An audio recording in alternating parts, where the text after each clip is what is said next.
El poblado de Broke parecía una plegaria moribunda en la amplia silla de montar del país de la cuenca de Wyoming. Todo piedra cuarteada, polvo blanco y voces demasiado agudas por el licor o demasiado apagadas por la sequía. No era un lugar para traer ilusiones a menos que quisieras ver cómo se morían lentamente de hambre. Alejandro Rusk llegó a la villa no porque necesitara algo, sino porque la mula requería herraduras y el barril de agua se había deformado en la costura. En 3 meses no había pronunciado más de 30 palabras a otro ser humano, y esas 30 fueron para el tendero que nunca levantó la vista de su libro de cuentas. A Alejandro le gustaba así. A sus 40 años, sus manos estaban marcadas por cicatrices y quemaduras, y sus ojos, que antes eran de un azul acero, ahora se parecían a plata vieja opacada por la ceniza y la distancia. Había enterrado a 2 hermanos, sobrevivido a una guerra. Se había presentado 2 veces ante un jurado de cuerdas y no dijo nada en su defensa, y aún encontraba más paz en el lamento de un caballo casi salvaje que en la confesión de cualquier hombre. La guerra le había arrebatado la audición en un oído. Su esposa se llevó su voz al morir al dar a luz a un hijo que nunca respiró, y la tierra se llevó lo que quedaba. Lo que quedaba ahora era su perímetro. 4 millas de cercado de postes partidos que nadie cruzaba sin motivo, y el silencio dentro de él lo guardaba como un límite frente a un mundo que nunca aprendió a callar. El mercado ya estaba vaciándose cuando amarró la mula cerca de la herrería y se dirigió hacia el puesto del grano. Fue entonces cuando lo escuchó no las palabras, sino la caída en el tono a su alrededor, la forma en que las risas se tensan cuando algo inesperado ocurre. Giró la cabeza ligeramente y solo alcanzó a distinguir la voz de un hombre que sobresalía sobre el viento. Mercancía defectuosa. Eso es lo que es ella. Cara bonita, pero un huerto podrido. No tiene semilla en ella. Si quieres, viene con una cinta para la vergüenza. Alejandro no dejó de caminar. Todavía no. Ese tipo de charla sucedía en pueblos como Broke con más frecuencia que los cambios de viento. Siempre había alguien intentando vender lo que no se podía arreglar. Pero luego llegó la frase que le atravesó. A mitad del precio de un novillo, y le añado sus botas. Apenas usadas no camina mucho esta chica. Eso lo hizo detenerse. No por lástima. La lástima era un arma débil. No. Algo en la expresión, ese desprecio, esa frialdad definitiva, resonaba demasiado cerca de algo en su interior que nunca se había aclarado desde la guerra. Se volvió despacio con las botas levantando polvo. Allí estaba ella. Tenía unos 28 o 30 años, aunque la piel reseca y las manos ásperas daban la impresión de más edad. Su cabello estaba desteñido por el sol y cortado de forma irregular, como si una cuchilla, no un espejo, lo hubiera hecho. Su vestido colgaba como un recuerdo, una vez bonito pero ahora gastado en las costuras. No llevaba zapatos, solo pies callosos hundidos en la tierra dura. Su rostro no mostraba miedo ni súplica, solo una tensión que indicaba que había sobrevivido a cosas peores que aquella su vista. El hombre, junto a ella, su padre, si la sangre significara algo en lugares como aquel, sostenía un pedazo de papel que parecía un certificado médico. ¿Ves?, gritó sin dirigirse a nadie en particular, agitándolo. El doctor lo firmó él mismo. Dice que no le queda útero para nada. Bueno, para cocinar, quizá, o para estar callada. Entonces se escucharon risas crueles y bajas, y alguien al fondo murmuró: ¿Ella cocina callada también? Y más risas siguieron como el zumbido de moscas. Alejandro no supo cuándo se acercó. pero ahí estaba, justo fuera del círculo disperso de hombres que miraban, brazos cruzados, con el rostro inexpresivo. Los ojos de la chica se encontraron con los suyos. No mostraban esperanza ni lágrimas, solo quietud. Grises, firmes. Lo miraba como miran los caballos moribundos que son demasiado orgullosos para arrodillarse, y algo en él cambió. Apenas un poco, justo lo suficiente. Su padre se dio cuenta. «¿Miras?», dijo entrecerrando los ojos. «No sangra, no da a luz, pero tampoco habla. Eso debe valer algo». Se rió, escupiendo a medias. «Vamos, pareces un hombre que quiere problemas menos. Ella es menos». Alejandro dio un paso adelante. «¿Cuánto?». El hombre parpadeó, sorprendido. «¿Por ella?». La miró como si olvidara que estaba allí. 10 o 5 y una botella.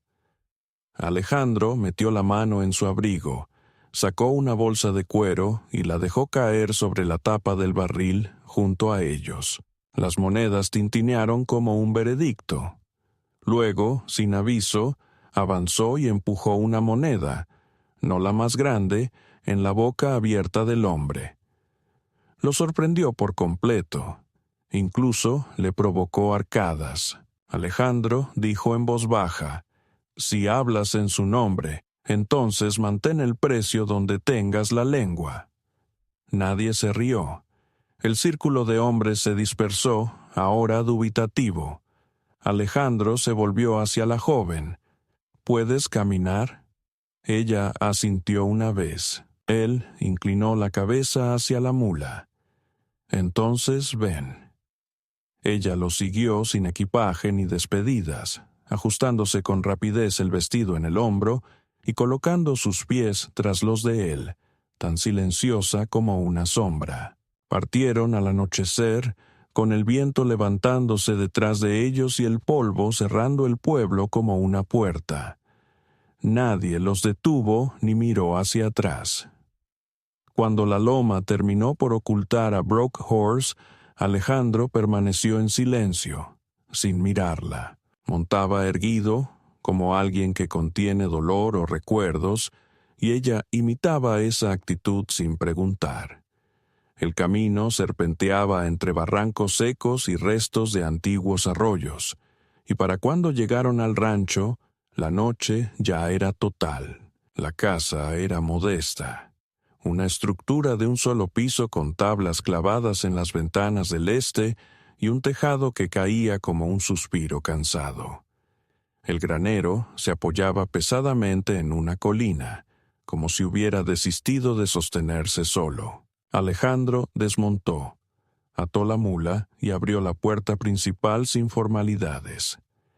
Ella entró tras él, con la mirada inspeccionando pero sin mover las manos. Él indicó la habitación más alejada. «Es tuya. No me debes nada, salvo silencio en la noche. Eso es mío». Ella asintió. Él le entregó una manta de lana, áspera pero limpia. Ella la tomó y se perdió en la habitación. Se quedó solo por un momento en la cocina oscura. Luego encendió una lámpara y abrió la estufa para calentarla de cara a la mañana. No preguntó su nombre. Ella no lo ofreció. Quizás fue ese instante el primer momento de entendimiento entre ellos. Los días siguientes transcurrieron sin palabras ni descubrimientos, marcados por el silencioso ritmo de la rutina. Johanna se levantaba antes de que el escarcha desapareciera de los cristales, tomaba agua del barril sin derramar una gota y barría el porche en círculos amplios y uniformes, tanto que Alejandro una vez se detuvo en medio del paso para observar las espirales que dejaba. No tocaba la casa sin ser invitada, y él no hablaba salvo que fuera imprescindible.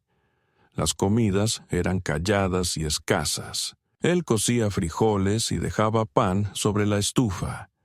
Ella preparaba una infusión de menta silvestre del cerro y colocaba la taza junto al fuego sin mirar si él la bebía. No había intimidad en su cercanía, solo una especie de quietud pactada que les convenía a los dos. Ella no intentaba hacerse pequeña, porque ya era de complexión y presencia reducida, pero se movía con la precaución serena de quien lleva tiempo ocupando el menor espacio posible. Alejandro lo notaba, pero no comentaba nada. En la tercera noche el viento cambió al este, trayendo consigo olor a humo viejo y hierro lejano, señales débiles de tormenta. Estuvo en el porche después del anochecer, con una bota apoyada en la barandilla, mirando al horizonte donde las nubes rozaban bajo sobre la loma como moretones aún sin inflamarse. Detrás de él, la casa crujía, y el débil sonido de cerámica golpeando madera le indicaba que ella colocaba el cuenco astillado que él siempre ignoraba. No le dio las gracias. Ella no esperaba que lo hiciera. Pero más tarde, esa noche, algo cambió. El primer ruido no fue la tormenta, sino el cristal. Un tintineo frágil e inconfundible de un frasco rompiéndose. Se incorporó rápidamente, el corazón repentinamente alerta en la oscuridad. No había miedo en su movimiento, solo recuerdo. Algunos hábitos perduran aunque el peligro se transforme. Caminó descalzo por la casa, despacio, sin encender ninguna luz. El sonido se repitió, pero más suave esta vez, no por violencia, sino por insistencia. Un roce. Lo siguió hasta el granero. Allí estaba Johanna, arrodillada frente al mulo, una mano sobre su costado y con la otra trazaba algo en la tierra usando el cuello de una botella rota. No levantó la vista al entrar él. El mulo, usualmente nervioso, permanecía quieto, con los ojos abiertos pero tranquilos. Alejandro se acercó y entonces ella habló, no fuerte ni apresuradamente. Algo viene. Su voz sonaba quebrada, como poco usada, pero las palabras estaban dichas con determinación. No era una pregunta ni un temor, sino una certeza expresada con la misma calma que un parte meteorológico. Él no se burló. ¿Qué? Preguntó sin más. Ella miró más allá de él, hacia la oscuridad, y dijo, «No es trueno». Aquella noche ninguno logró dormir.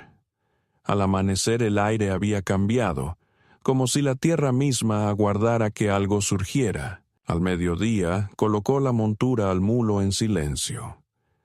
Johanna lo observaba desde la cerca. No le dijo a dónde iba, pero ella volvió a entrar en la casa antes de que él siquiera se marchara, como si ya lo supiera.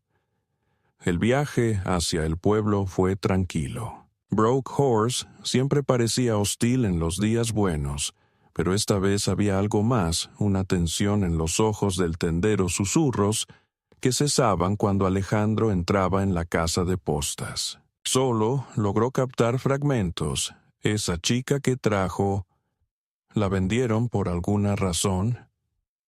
¿Oíste sobre el hijo de Wilkins? Otro caso de cabras muertas. Él no preguntó.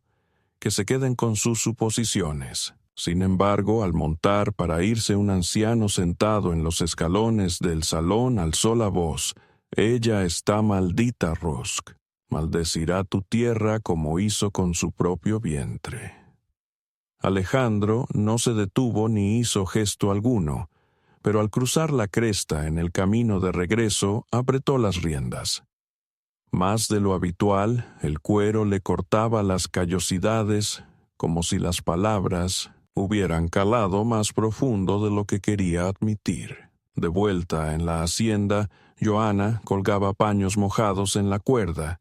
Sus manos se movían con un propósito lento, no había fuego en la chimenea, pero el aroma de salvia persistía en el viento. Él no dijo nada.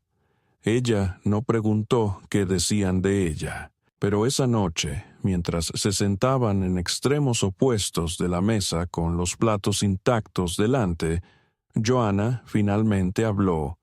«Fuiste médico».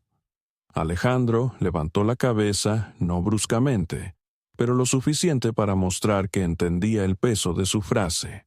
No preguntó cómo lo sabía ella, no explicó, «Tus manos no tiemblan», dijo. «Pero tu mandíbula se tensa cada vez que escuchas una tos». Eso era cierto. Lo había sido desde Shiloh, desde extraer balas de muchachos apenas crecidos y coser extremidades que no lograban mantenerse por mucho tiempo.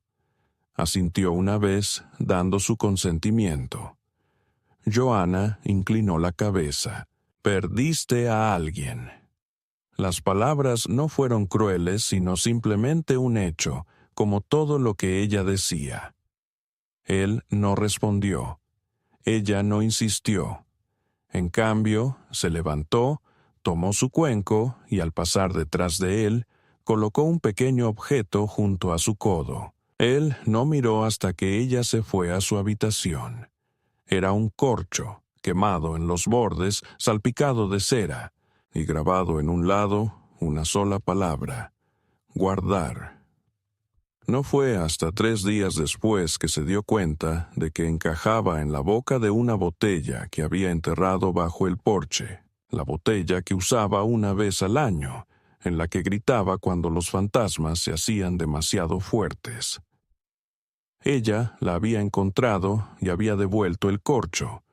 No se dijo nada, pero aquella noche, cuando se acostó, no soñó con muchachos desangrándose ni con el silencio muerto de su esposa. En cambio, soñó con espirales en el polvo y el sonido de vidrio rompiéndose en el granero. No hubo un punto de inflexión, ni un descongelamiento repentino, ni un momento de revelación entre ellos.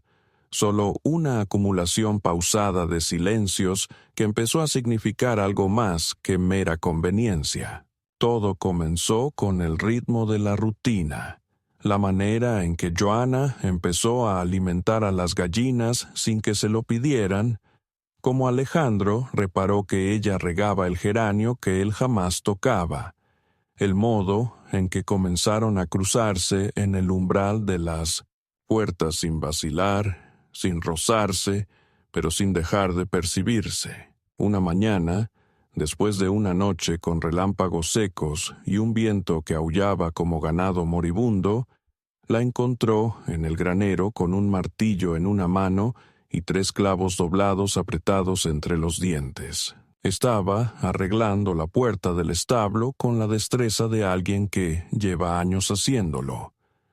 Alejandro la observó más tiempo del que pensaba. Ella no lo notó al principio. Solo clavó otro clavo atravesando la madera partida con una fuerza firme y clara. Cuando finalmente habló, su voz fue baja y pausada. «Anoche algo entró. Encontré huellas cerca del grano». Alejandro miró la esquina a la que se refería y también las vio. Tal vez un mapache, o algo más peligroso. Ella le entregó el martillo sin voltear la mirada. «Quizás necesitaremos una segunda tabla». Él lo tomó. Trabajaron uno al lado del otro durante casi 1 hora en silencio. El sudor subía con el calor a pesar de que el cielo aún mantenía el aliento frío del invierno. Él le pasó un balde con agua. Ella lo bebió sin hacer ningún comentario. Esa noche, antes de acostarse, dejó un segundo cuenco en la mesa para ella. No fue un gesto de agradecimiento, sino una cuestión de equilibrio. 2 días después, regresó del campo norte y vio un manojo de ramas apoyado contra el cobertizo, de sauce, cortadas con precisión. No eran para encender fuego. Cuando Alejandro entró en la casa, ella estaba despojando la corteza de uno de los palos en la mesa, con un cuchillo pequeño sostenido con firmeza, las virutas enrollándose como si fueran papel. No preguntó nada. Ella no dio explicaciones, pero al final de la semana, 5 de los palos habían sido tallados en pequeñas figuras. No eran personas ni animales, solo formas retorcidas, abstractas, pero de algún modo tranquilizadoras. Encontró una situada en el alféizar de la ventana junto a la cama que nunca usaba. Otra estaba cerca del hogar. Había una más en la repisa de la cocina, al lado del tarro vacío de miel. No parecían señales de advertencia. Más bien, sentía que representaban una presencia, alguien que marcaba su silencio de maneras visibles. Decidió dejarlas allí. Ese viernes, un halcón se rompió una ala contra la cerca. Lo encontró en la maleza, sangrando y furioso, arañando el suelo con el pico. Pensaba acabar con él. Tenía el rifle colgado del hombro, la bala en la recámara, pero al salir al jardín, vio a Joanna arrodillada junto al ave, con las manos desnudas sobre su cuerpo. Ella no miraba la sangre, miraba los ojos. «Cree que todavía está volando», dijo suavemente. No bajó el arma. No vivirá. Ella le miró sin suplicar ni juzgar, con sinceridad. «Yo tampoco, no como ellos esperan». Tocó el pecho del pájaro. «Pero aún así me dejas respirar». Él no dijo nada. Luego se dio la vuelta y regresó adentro, el rifle todavía frío. Al despertar al día siguiente, el halcón había desaparecido. No estaba enterrado, simplemente no estaba. Esa tarde la encontró cerca del pozo, frotándose las mangas con lejía para quitar la sangre. Él le trajo vinagre para la quemadura y se marchó sin decir nada. Por la tarde, cuando entró al granero, vio una figura nueva tallada y colocada en lo alto de la viga.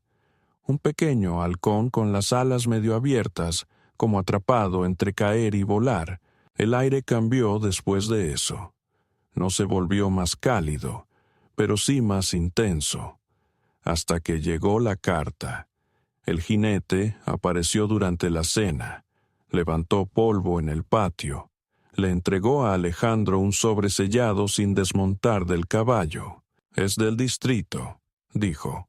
«El condado envía agrimensores». Luego se fue galopando. Alejandro leyó la carta 3 veces. Joanna no preguntó qué decía, pero a la mañana siguiente ya estaba remendando la cortina en la habitación del oeste, la que se ve desde la carretera, como preparándose para miradas ajenas. Esa noche dejó algo en su banco de trabajo dentro del cobertizo, un papel con un símbolo dibujado en carbón. Antiguo, de tiempos de guerra. Representaba refugio. Alejandro lo observó largo rato. Más tarde, mientras arreglaba la montura del mulo, ella se acercó silenciosa y le entregó algo. Una tira de tela, de una de sus camisas viejas y rotas.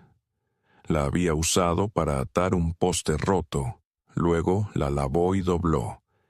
Él la tocó. Luego rozó su mano apenas por un instante.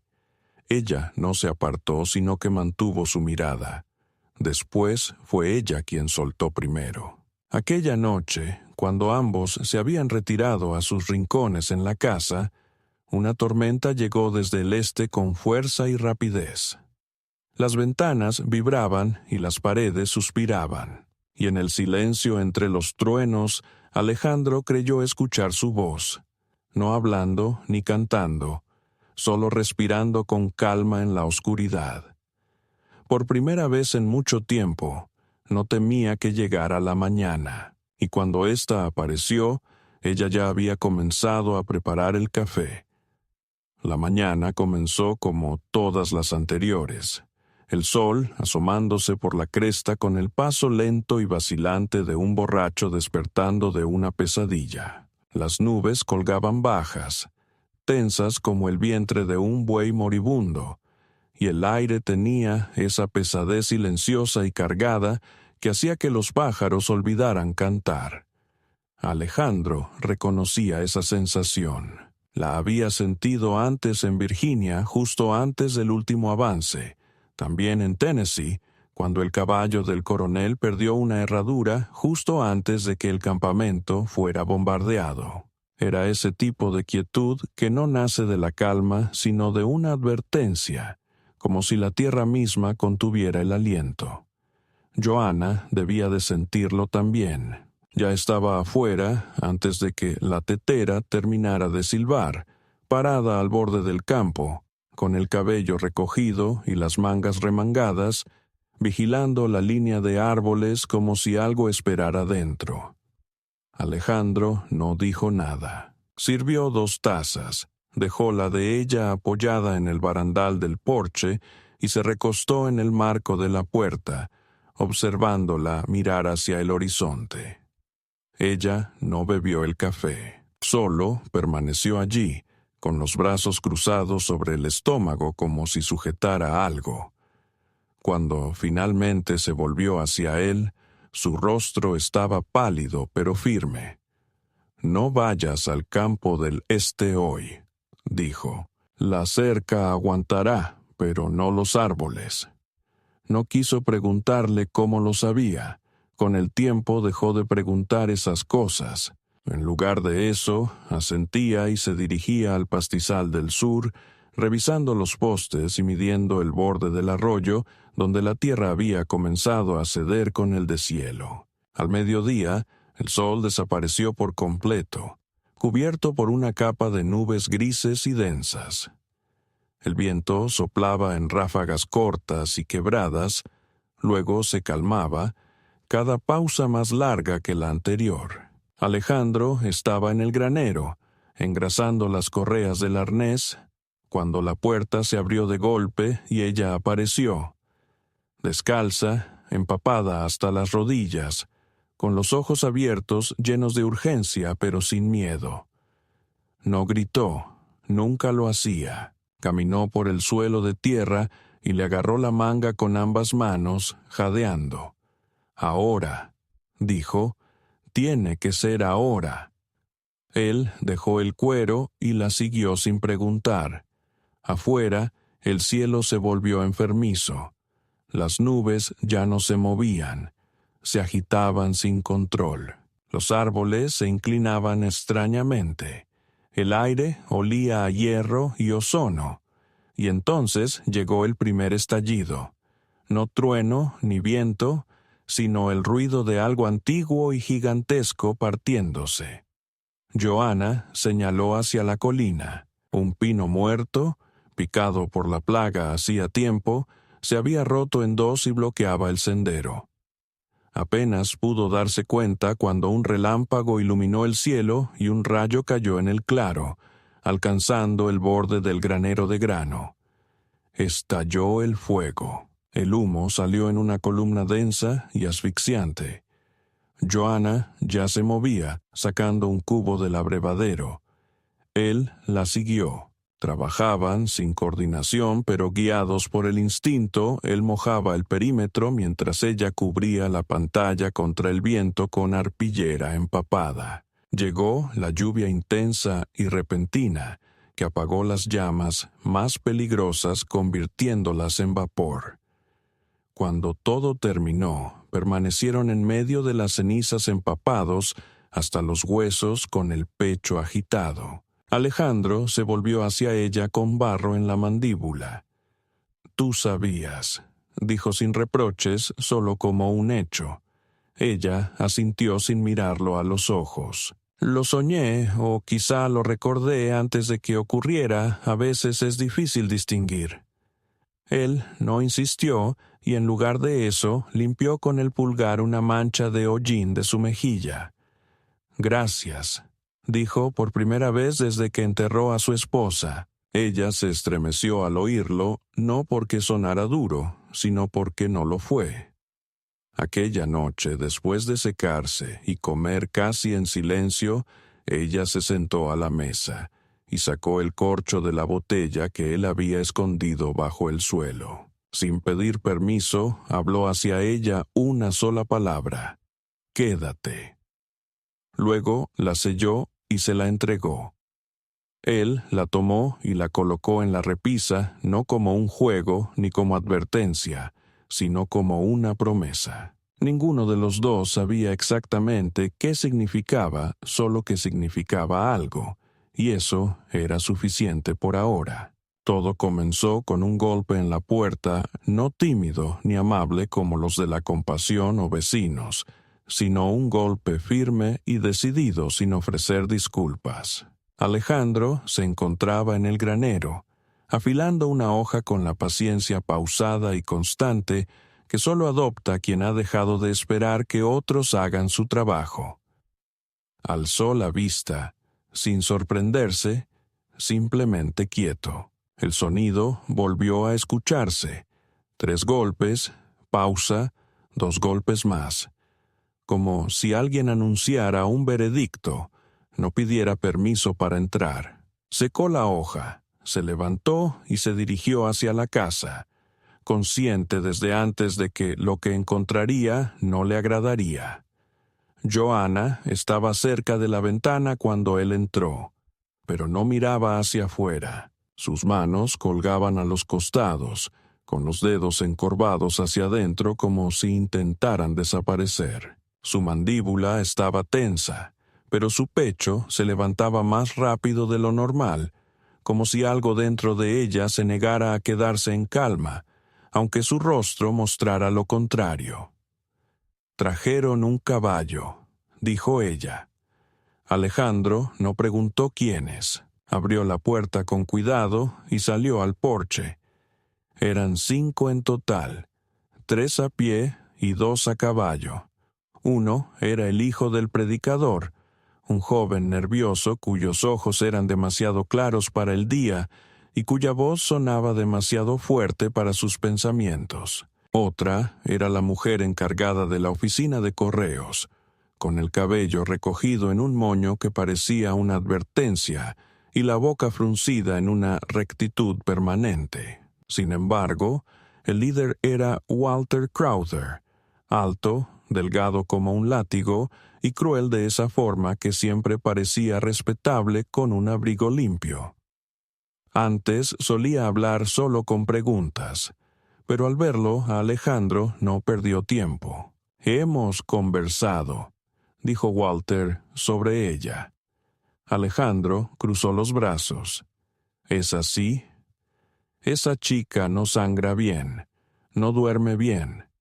Ella no camina ni habla como una mujer tampoco, pero está aquí, viviendo bajo tu techo, y queremos saber por qué». «No, no quieren», respondió Alejandro. «Solo quieren oírse preguntar». Hubo un murmullo detrás de Walter, una señal de acuerdo o incomodidad, no importaba. El hijo del predicador dio un paso adelante. «Los animales actúan diferente cuando ella está cerca. Las cabras de mi madre no se acercan a la cerca cuando ella pasa. Y el perro de Tom Withers se mordió la cola 2 días después de que ella llegó al pueblo por harina. Ese perro tiene cría consanguínea de 3 generaciones», dijo Alejandro. «Mordería la luna si ladrara». «Ella quemó algo en tu tierra», agregó la encargada de correos con voz firme. «Vimos el humo la semana pasada. Eso no fue maleza, fue un ritual». Entonces Alejandro sintió un destello de algo. No era rabia, ni siquiera molestia, solo cansancio mezclado con algo más frío. «Fue tu muchacho quien dejó atrapado al halcón en nuestro arroyo», dijo. «Quemamos el cadáver para que los zorros no lo hurgaran. Si eso es un ritual, entonces fue uno que comenzaron ustedes». Eso golpeó fuerte.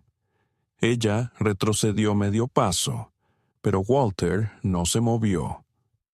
«No estamos preguntando», dijo con voz grave. Estamos informando. Este es nuestro condado, nuestro lugar. Puedes vivir en silencio, Alejandro.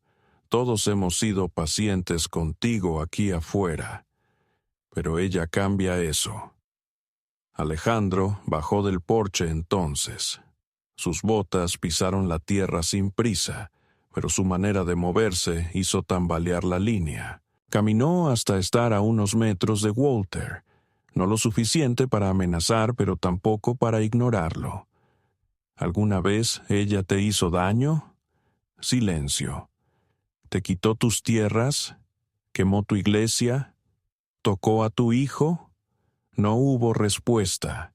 Él dio un paso más cerca. Entonces ella ha hecho más bien que todos ustedes juntos.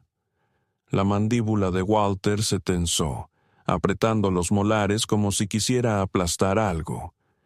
Ella es estéril, sisió. ¿Qué clase de mujer camina por el mundo sabiendo que no puede engendrar vida? Es antinatural. Alejandro no mostró temor. ¿Qué tipo de hombre lleva la muerte en la boca y la llama verdad? Las palabras no resonaron, se hundieron.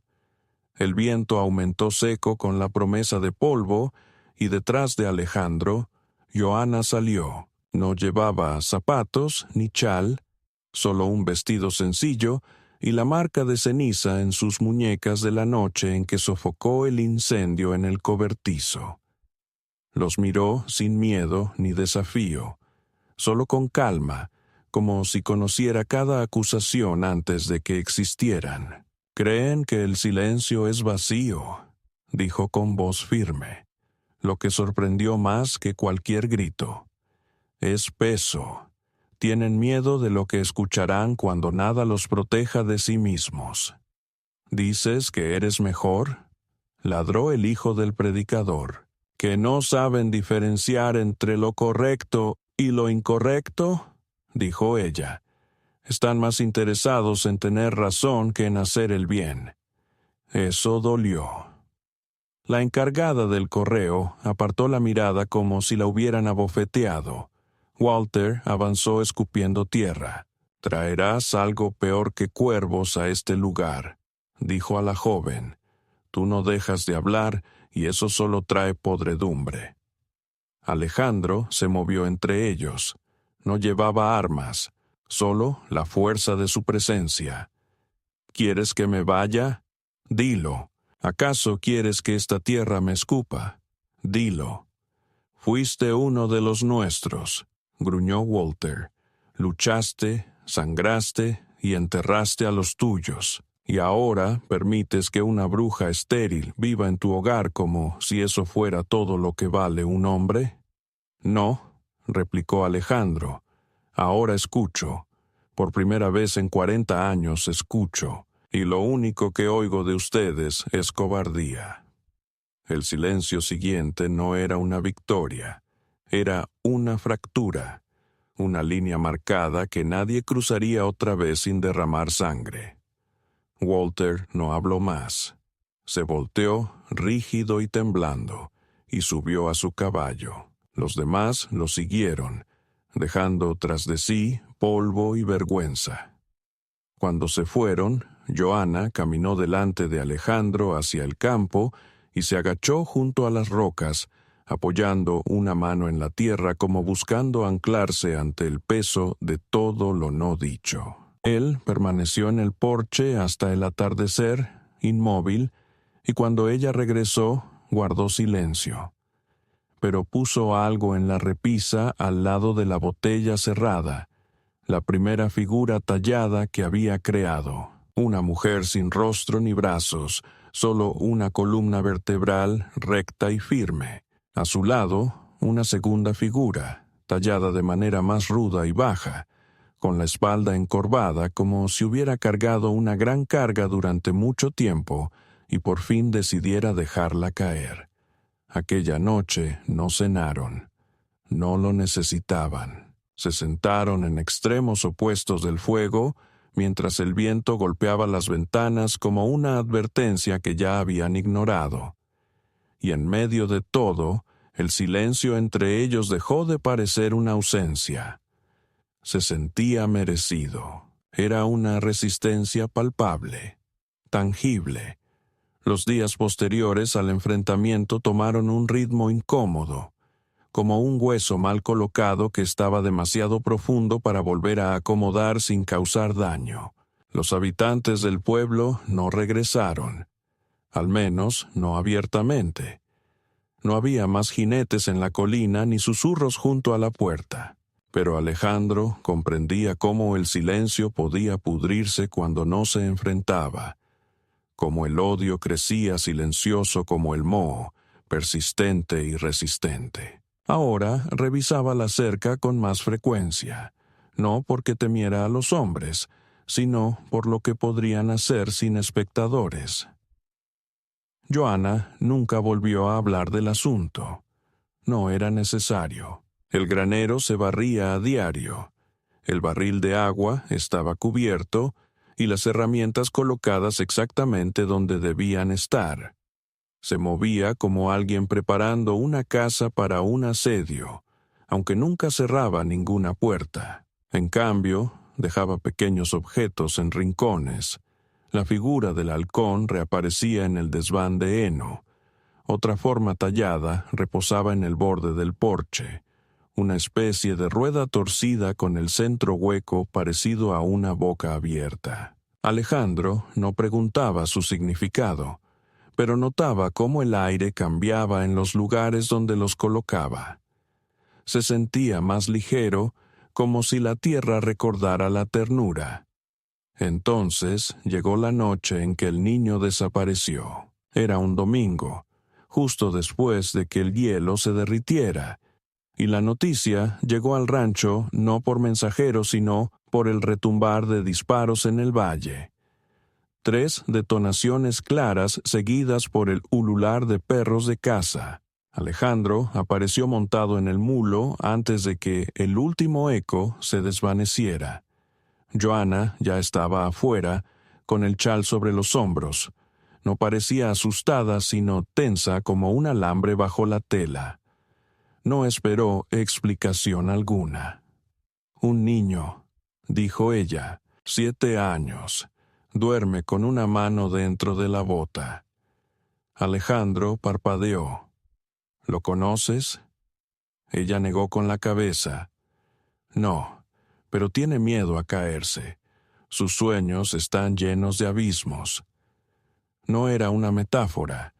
Él lo comprendió en ese instante. Simplemente asintió y cabalgaron en silencio. El pueblo estaba alborotado. Hombres gritando, mujeres tapándose la boca con trapos, perros olfateando los bordes de arroyos que apenas comenzaban a clarear.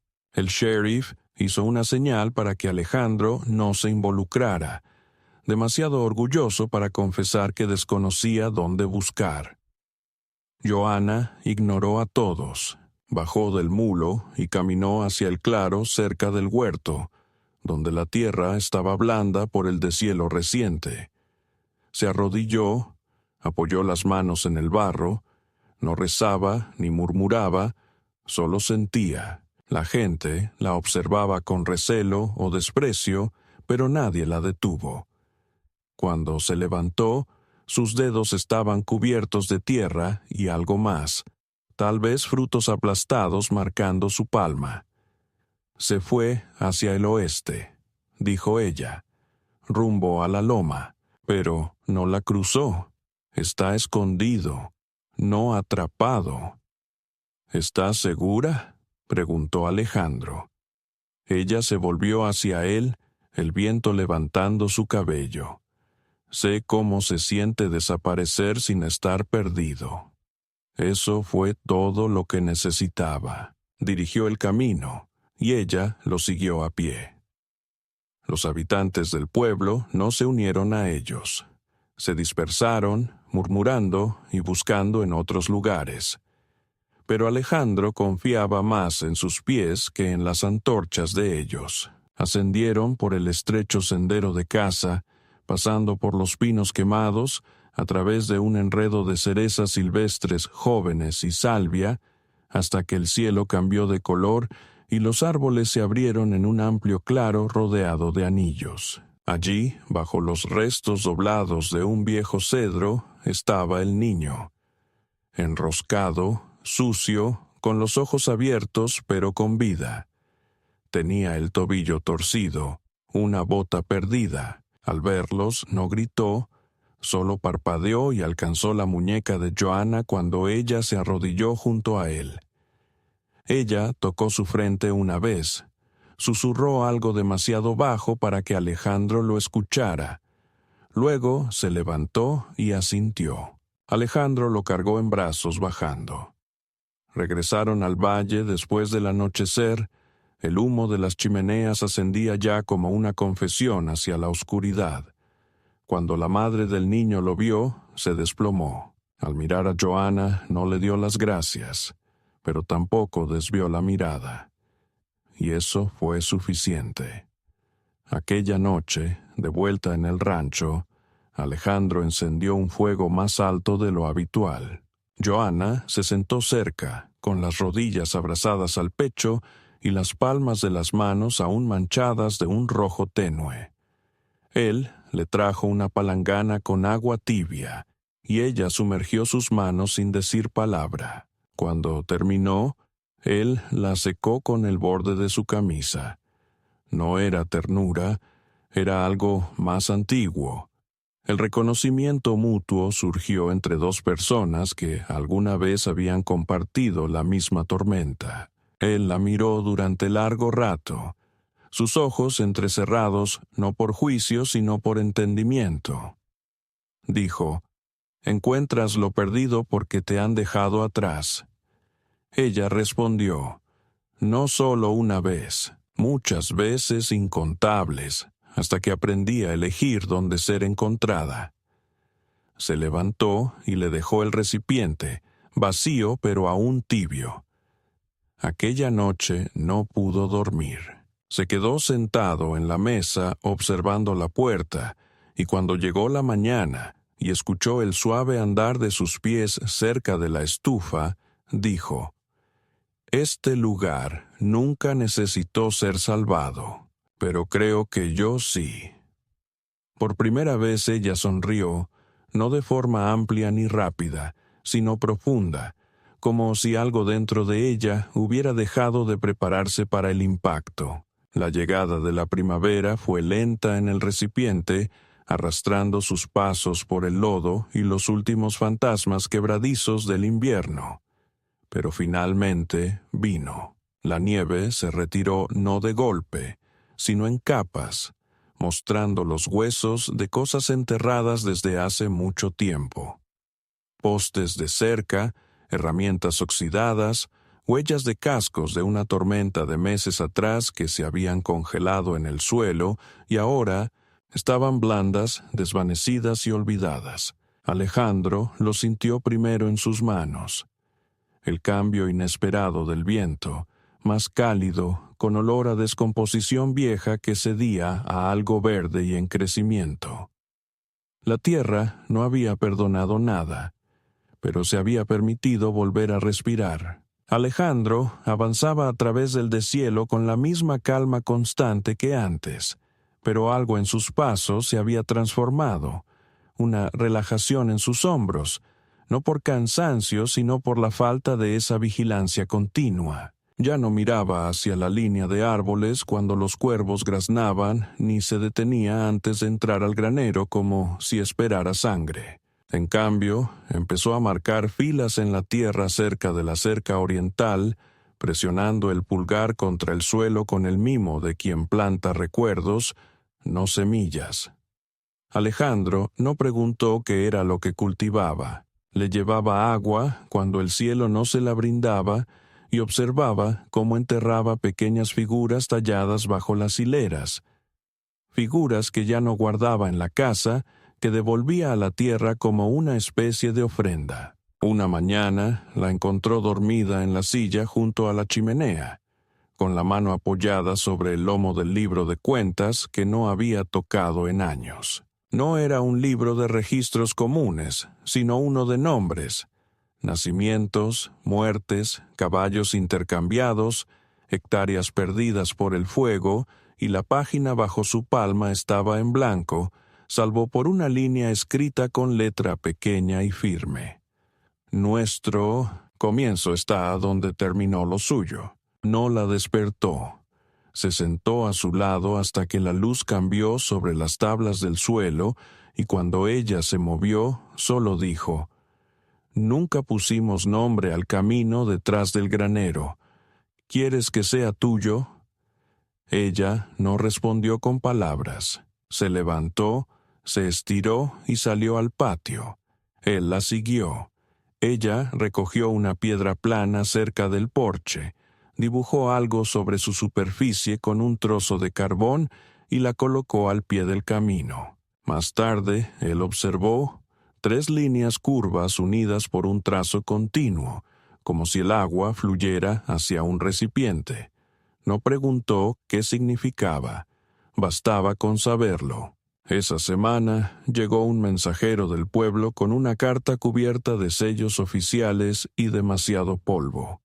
Era una transferencia de propiedad sin firmar. La hacienda Crowther había quebrado. Sus tierras fueron embargadas y el condado ofreció las parcelas circundantes a los vecinos considerados de buena reputación. Alejandro no rió ni frunció el ceño. Simplemente dobló el papel y lo dejó sobre la estufa.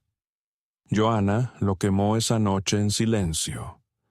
No por rencor, sino para preservar el calor. Con la llegada del verano, construyeron una cerca alrededor del campo que ella había sembrado.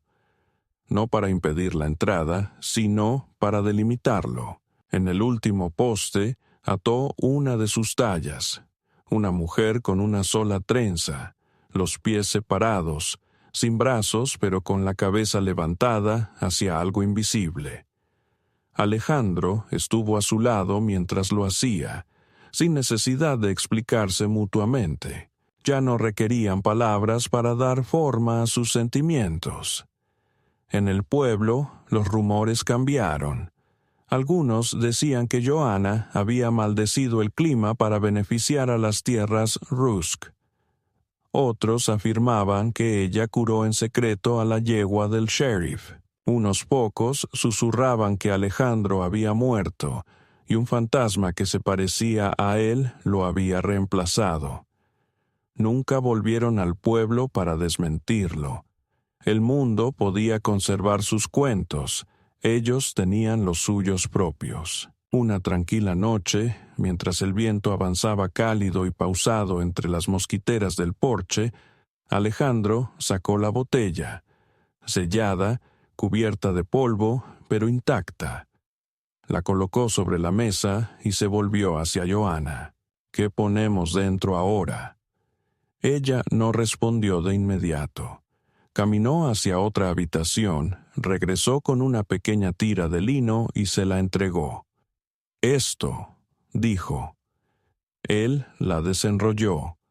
En su interior había diminutos pétalos secos de las plantas que ella había cultivado durante toda la primavera. Lavanda, romero y otra hierba cuyo nombre desconocía, pero cuyo aroma había percibido en momentos que prefería olvidar. Los colocó dentro de la botella, cerró el corcho y la devolvió a la repisa. «Para la tranquilidad», explicó ella, «pero para la que elegimos».